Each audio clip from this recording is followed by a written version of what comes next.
experience ourselves in such a way that we could say that our real body is not just what's inside the skin, but our whole total external environment. Because if we don't experience ourselves that way, we mistreat our environment. We treat it as an enemy. We try to beat it into submission.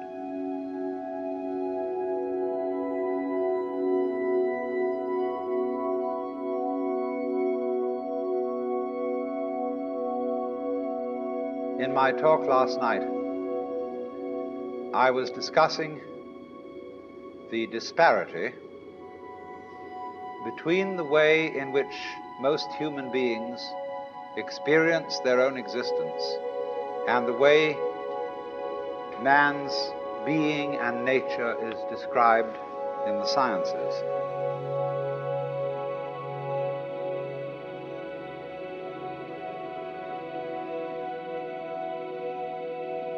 I was pointing out that in such sciences as ecology and biology, ecology, for example, describes and studies the relationship between all organisms and their environments.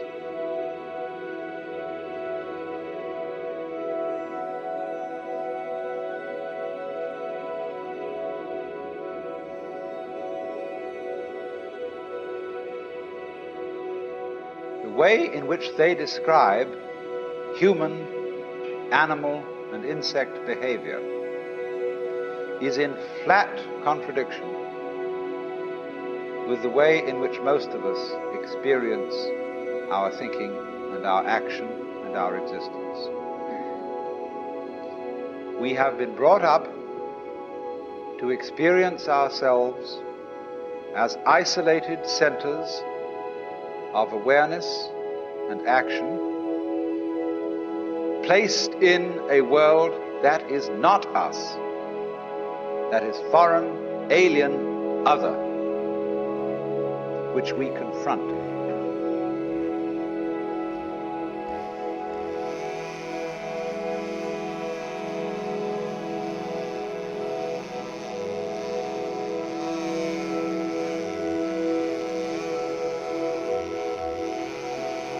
We exploit the world we live in. We don't treat it with love and gentleness and respect. We cut down millions of acres of forests to turn it into newspaper of all things. Lovely trees turned into information about nothing. And we don't replace them properly. We kick the world around in revenge, the feeling that really we are puppets which the world kicks around. So my main point last night was then that we need a new kind of consciousness in which every individual becomes aware that his real self is not just his conscious ego,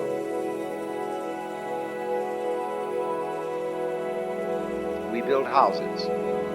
Is there any difference between a human house and a wasp's nest? Or a bird's nest? Not really.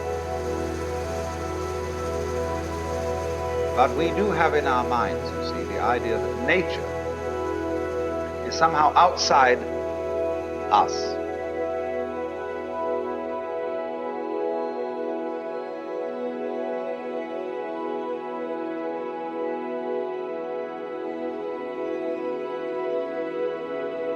Which is that nature is a machine or an artifact. We inherit this from the Hebrews,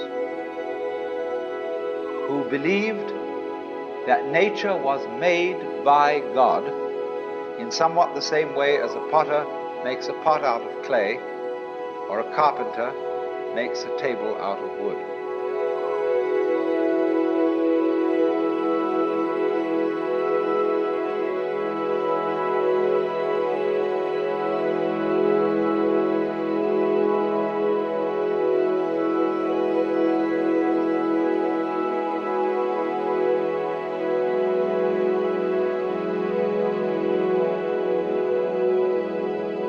in the 18th century, Western thought began to change. They became increasingly doubtful as to whether there was a maker, whether there was a God, but they continued to look upon the creation as an artifact, as a machine. And by the time of Newton, people were explaining the world in terms of mechanism. And we are still under the influence of that idea, because after all, in things like Life magazine and so on, when they give you an article on human physiology, they usually make drawings which show the human being as a kind of mechanism, as a sort of factory. And they show how the peristaltic action carries the food in and how it's processed by this organ and that organ, as just as if a certain product is fed into a factory, cow at one end, and it comes out canned corned beef at the other.